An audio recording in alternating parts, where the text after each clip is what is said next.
Japan's oldest company is 1,446 years old, but they're not the only one that has celebrated a millennium or more in business. In fact, Japan has 8 businesses over 1,000 years old, with a 9th turning 1,000 this year. Not to mention all top 5 of the oldest businesses in the world are all in Japan. So why is Japan home to the world's oldest companies? How does the culture in Japan create this legacy of longevity?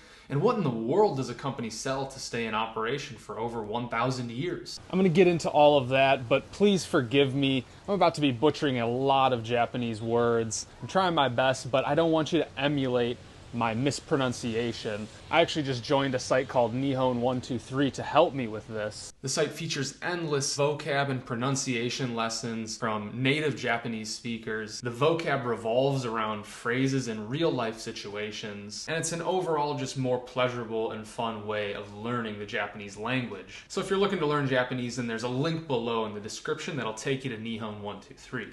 In Japan, longevity and tradition are core values. Japan is home to more than 52,000 businesses that have celebrated at least 100 birthdays. They are called Shinise, which means old shops. Shinise are usually family-owned and small size, but sometimes they grow into large multinational companies. But if 100 birthdays isn't that impressive to you, then let's add a 0. There are 9 companies in Japan that have been in operation for over 1,000 years. And the oldest of all these companies is a company called Kango Gumi, which I just made a video on them.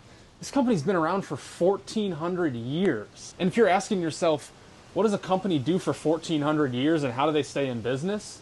Well, you should definitely go check that video out. I've got it linked down in the description. But anyways, let's explore these other companies in more detail and look at the 3 reasons that they've survived and thrived for so long. First of all, many of the Shinise are built around consumer staples that have been used for generations and will continue to be used. In other words, their products are timeless. Shumiya Shinbutsuguten turns 1,000 years old this year, and for example, their entire existence they've sold religious goods for Buddhists. And since the religion has been a mainstay in Japan for the better part of the last 13 or 14 centuries, there's been a consistent demand for their goods. Other cultural staples, Shinises, include sake breweries, other ceremonial and religious goods, hot springs and hotels known as onsens, mochi makers, which make sweets and candy, izakayas, which are informal Japanese bars, and construction companies, as is the case with Kango Gumi. All of these businesses are part of the Japanese culture and have been for a long time, and that allows for consistent demand regardless of the economic environment. The second secret to longevity for these Shinise is that a lot of them have created these strong community bonds in their local residents and family members and other businesses in the area. There's a Japanese word, mikatayoshi, which can be translated as three-way satisfaction: seller, customer, and society. That philosophy is clear in these long-lasting Japanese companies. The fact that companies are sustainable and well accepted by society is the reason we find 52,000 companies who've lasted over 100 years in Japan. A great example of this community bond is with Kango Gumi. They rebuilt the Shitanoji temple 7 times over the span of 15 centuries because it got destroyed from wars and natural disasters. And you don't rebuild a temple 7 times without the support of the local community and even funding.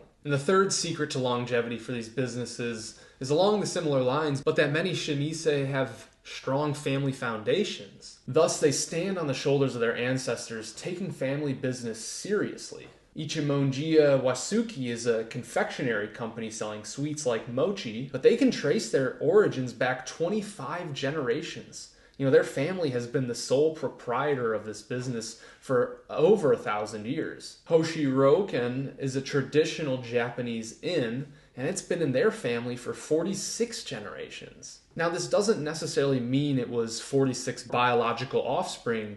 As with many distinguished Japanese families, it wasn't uncommon for sons-in-law who joined the clan to take the family name. And there's also a law called Mukoyoshi, which is essentially Japanese adult adoption, which allows families to adopt an adult son to pass their business on. This allows family operations to continue with the same name, even when there were no sons in a generation, or perhaps the eldest son wasn't trusted. Take Nishiyami Onsen Kyunken, for example. Onsens are hot spring spas.